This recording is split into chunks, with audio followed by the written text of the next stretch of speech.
Alright guys, how to adjust your chainsaw chain tension, and I'm not a pro by any means.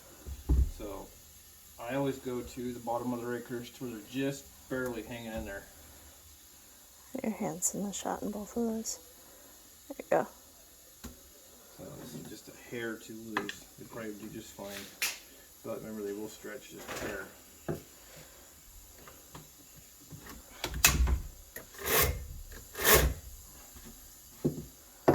Make sure you always spin it because they'll loosen back up.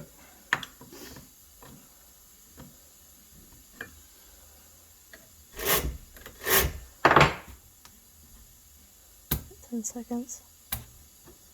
10 seconds now. No, you're at 46 seconds. Snug these up and do not reef them tight. All it needs. Like, share, and subscribe for more.